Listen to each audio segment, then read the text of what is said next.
Pete Hines is officially retiring from Bethesda after 24 years, and many see this as a sign of trouble. I actually recently discovered something I had never seen before.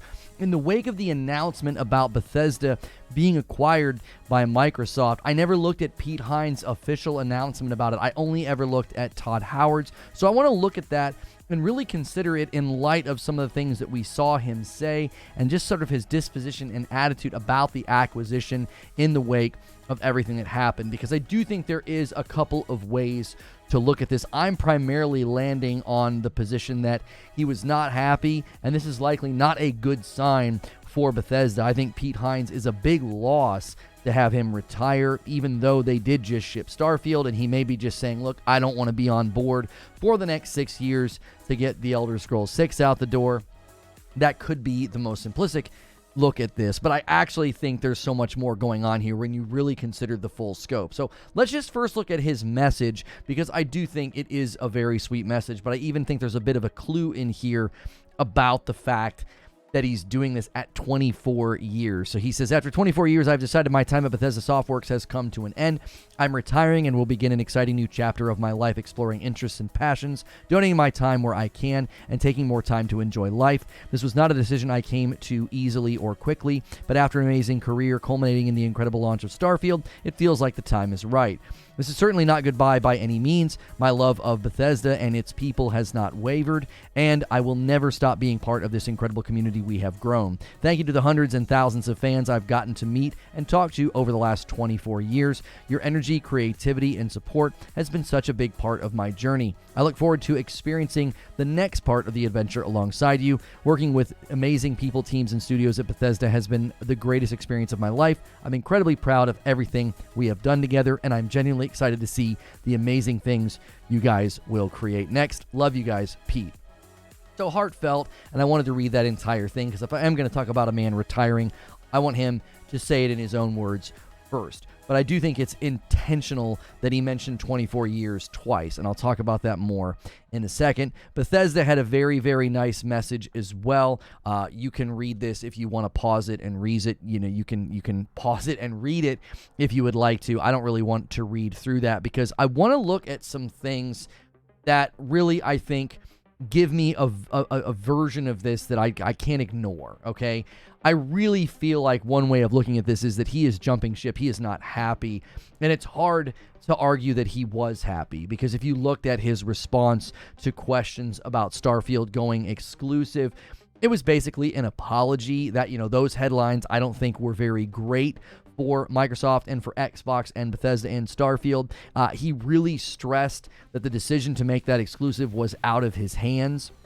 Not only was it out of his hands, we saw during the FTC hearing that they were told to do this. Like he stressed that in the one email. They were told to make their games exclusive. So I think that was the reason he really stressed, listen, this is out of my hands. He was like basically apologizing to the community, which is understandable. You have this large audience that, that's been buying your games over the years, and to suddenly be like, yeah, they're not going to be on the platform that was buying the games in larger numbers, that was probably pretty upsetting to them in light of all the work that had gone into Starfield up to this point. And Phil Spencer and Xbox were well within their right to make those games exclusive, but to me this is a sign of trouble when you upset somebody at the level of Pete Hines, and then he's feeling like, I've got to get out of here, because if he feels that would likely then be shared by other people beneath him, people that liked working with him. Losing him is a big loss, and if more talent and more leadership leaves, this will be more collateral damage of this acquisition. The original announcement from Todd Howard about this is something that I want to revisit and look at with you, because if you've never seen it, I've consistently said that it indicated nothing major was supposed to happen. And the thing that I discovered that was new was Pete Hines also made his own post on March 9th of 2021, and I really think this is super insightful into why he was so upset, and it's likely insightful into how many other people were likely not happy about what Phil Spencer and Xbox did with their property. The highlighted part here I think is very important. He says, first, let me say that we're not making any landmark announcements or changes right now. As we've all shared, The expectation is that Bethesda Softworks and our studios will continue as we have in the past, just with more support and resources than we've ever had. So you can see there's an expectation here that nothing major is going to change. We're just going to keep doing what we're doing. We now have more resources and more support. The expectation is that, hey, this is going to be good for us. This is not going to be tectonic or disruptive. And the interesting thing is, Todd Howard has a very similar attitude and a very similar framing. He says, like our original partnership, this one is about more than one system or one screen. We share a deep belief in the fundamental power of games, in their ability to connect, empower, and bring joy, and a belief we should bring that to everyone, regardless of who you are, where you live, or what you play on, regardless of the screen size, the controller, or your ability to even use one. The expectation that was communicated to Todd Howard and Pete Hines was, we're not going to do that with your games. It's going to be a case-by-case basis. They tell this to the regulators. So you're noticing a trend here. The rug pull from Phil Spencer saying everything going forward would be exclusive was so surprising that Xbox's own CFO said, wow. In the FTC hearings, he said, not just new IP, but all games going forward. Wow. When your own CFO didn't see it coming, it's safe to say that neither did Pete Hines, neither did Todd Howard. And so this, I think, is the primary take that has the most merit. If you consider everything I just said, his own emails that were obviously had an air of irritation about being told what they were going to do with their property, his comments about how it was out of his hands, essentially apologizing to the community, and then you look at his retirement announcement, and I can't help but think he echoes 24 years 2 different times.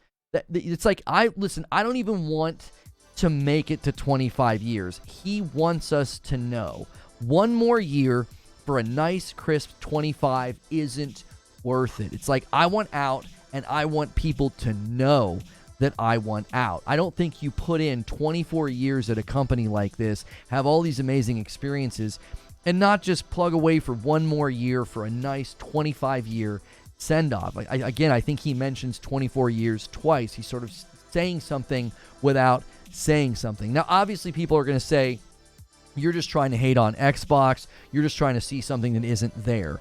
To deny that both Pete Hines and Todd Howard announced this acquisition with clear expectations that nothing would change and that didn't lead to frustration, I think is delusional. I don't know how you read their announcements as well as Pete Hines' own emails that showed up during the FTC hearing. I don't know how you read that any other way. I don't know how you read him saying, basically apologizing to the community about Starfield going exclusive and then saying it's out of my hands.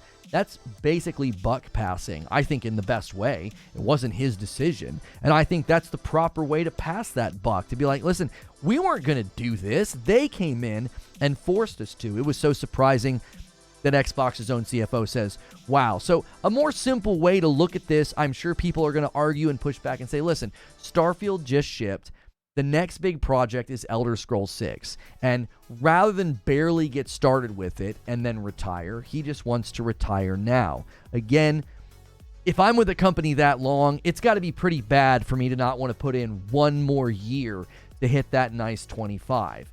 The mention of 24 years, again, I think is just very important. Given everything that I've already cited, I find it really hard to believe that he's just like, yep, you know, after 24, I'm out. We just shipped Starfield. Time for me to go. I can't imagine looking at where Starfield is and thinking this is the high note to go out on. Since acquiring Bethesda, Xbox has managed to ship Redfall, which was a disaster. Interestingly enough, Pete Hines was weighing and considering retiring and recently did interviews about Redfall landing on Game Pass and it being important that they fix it and be better, and you know, people are going to come to Game Pass and want to play that game so many years down the line. I don't know if he was doing that to set expectations as kind of a parting gift to say, I just told everybody you were going to fix Redfall, so good luck with that. I'm out of here. maybe that was a little, malicious compliance on his part with, hey, I was just answering people's questions. I think we should fix this game. I think we should put this game into a better place. And then he rides off into the sunset and says, yeah, enjoy doing that. So, Redfall is something to consider in this equation, but so is Starfield. Starfield has firmly landed with a 72% rating on both Steam as well as the Xbox Store. Every attempt to hand wave this and claim it's been review bomb or it's a bad port, none of this has been substantiated. If you actually go and look at the reviews, if you go look at the hours put in, if you look at the fact that people on console are scoring it in the exact same scoring threshold as Steam, I just don't think this is the note to go out on. And so if I'm Pete Hines, I would want out too. You get bought, you set expectations, you tell everybody, like, for him to say this here, the expectation, I mean, that's a pretty strong word. The expectation is that Bethesda Softworks and our studios will continue as we have in the past. Todd Howard echoing the exact same idea, like our original partnership. This one is about more than one system and one screen. These guys were in agreement about what this was going to lead to. So to have that rug pulled right out from underneath of them, have all IP, not just new IP, as the CFO said, having all that set to exclusive, and then having a game like Redfall land, and then having Starfield land with middling scores, I just can definitely resonate and empathize with a man that just says, I'm out of here. I don't want anything to do with this anymore, because Elder Scrolls is likely being put on a similar pathway. We're now well beyond 2 years of the merger, so any contractual agreements like this could be seen as the starter pistol for a mass exodus at Bethesda. I could see a lot of talent leaving now that Starfield has shipped. Seeing Pete Hines leave isn't just sort of like a PR blow, because I think it is a loss for the company to lose somebody with his status in a way that feels sort of early. But, given how long he's been at the company, that I think that hurts. But I think it also is a blow to morale. He comes across as just a really genuine guy, and folks probably really liked working for him. Whenever you lose somebody with this much time and this much tenure, and seemingly somebody that just seems so likable and good for the company, that can have reverberations. We may see other people leaving in the coming months, because I've made commentary about Jedi Survivor and Jedi Fallen Order, and that I think Jedi Survivor shipped too early because of Disney, and as soon as it got into a better place on console with performance mode, the director left. And I think that's because Disney is taking a very corporate level approach to Star Wars content. They want a new game every 6 months. Well, if there's a similar push for cadence and delivery and a ship date on Elder Scrolls that Bethesda's thinking, this just sounds nuts, or this just sounds crazy. Again, I continue to think the Series S is a factor, because you're having to develop these games that are supposed to be visionary and tectonic and amazing, and you're having to build them for a bottlenecked system when you're watching the other platform. You're watching the PlayStation 5 drop things like Spider-Man 2, currently with like a 91 Metacritic, and praise from all sides about performance and ray tracing, and Digital Foundry is just heaping the praise on, from what I'm being told. And seeing them do that and thinking, well, we have to spend the next 5 or 6 years developing a massive, big, open, visionary Elder Scrolls 6, and we got to make sure that it runs on a Series S. Like, Elder Scrolls 6 is going to launch probably close to 2030, and having to build a game that's at that level of graphical fidelity and performance, and just dealing with memory constraints in a game that's supposed to be big, we have seen what that has done to many games. There's even problems now with games launching late on Xbox because of the Series S, or getting patches late, or apologies from developers about, like, it's just not going to run as well.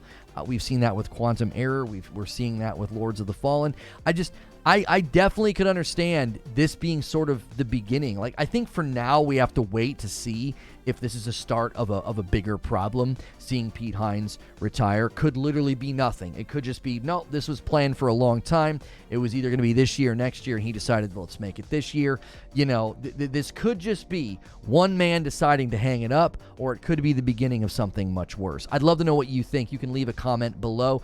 If you want to join me for a members-only debrief after this video, hit the join button. For $5, you can come into the extra content, see if you like it. Then we have even higher tiers of extra content for you. We do a lot here. If you just want to consume the live shows and these uploads, that's totally fine. Hit subscribe, hit the bell button, and I'll see you in the next video.